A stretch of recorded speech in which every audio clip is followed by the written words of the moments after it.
अस्सलाम वालेकुम दोस्तों, WR इस्लाम में खुशामदीद।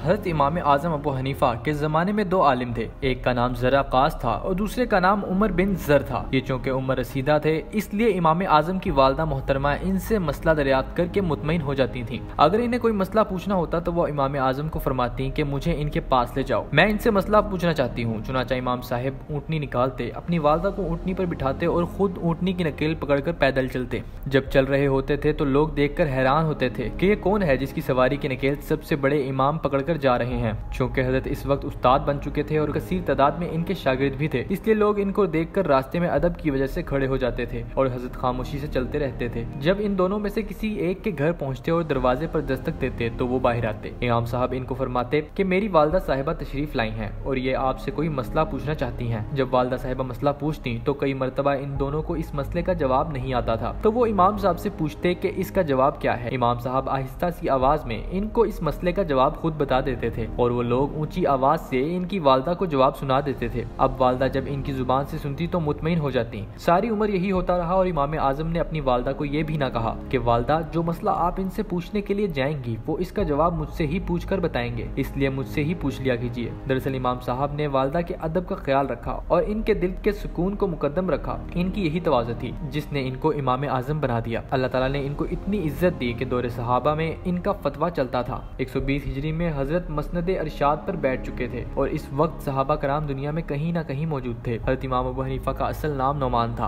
आपका कद दरमियाना और चेहरा खूबसूरत था। आपके दादा का नाम जूती और वालिद का नाम साबित था। आपका खानदान ईरान का एक मशहूर और बाइज्जत खानदान था। जब ईरान में इस्लाम फैलना शुरू हुआ तो आपके दादा जूती ने इस्लाम कबूल कर लिया। घर और खानदान वालों ने नाराजगी का इजहार किया तो सब कुछ छोड़ छाड़ कर अरब तशरीफ ले आए। इस वक्त हजरत अली अलैहिस्सलाम की हुकूमत का जमाना था। आपके दादा कूफे में ठहर गए। यहीं पर हजरत इमाम अबू हनीफा के वालिद साबित पैदा हुए, जिन्हें हजरत इमाम अबू हनीफा के दादा हजरत अली की खिदमत में ले गए। हजरत अली रजी अल्लाह तआला अन्हु ने इन्हें प्यार किया और इनके लिए दुआ भी की। आपके वालिद तिजारत किया करते थे। हजरत इमाम अबू हनीफा की पैदाइश के वक्त उनके वालिद की उम्र 40 साल थी। हजरत इमाम अबू हनीफा ने दीनी अलूम में महारत हासिल की और कुरान और हदीस की रोशनी में इबादत और इंसानी जिंदगी के मसाइल ज़ेरे बहस लाकर इनका हल पेश किया। अल्लाह ताला ने आपको दीनी मसाइल की समझ बूझ का खास मलका अता फरमाया था, इसलिए आपके इल्म फ़िक़्ह को सबसे ज्यादा पजीराई हासिल हुई और आप इमाम आजम के लक़ब से मशहूर हुए। आपने न सिर्फ इल्म के मैदान में कमाल हासिल किया बल्कि नेकी, तकवा और तहारत में भी बहुत तरक्की की। आप निहायत आला अखलाक के मालिक थे। अल्लाह करीम हम सबको अपने नेक बंदों की फहरिस्त में शामिल फरमाए। आमीन।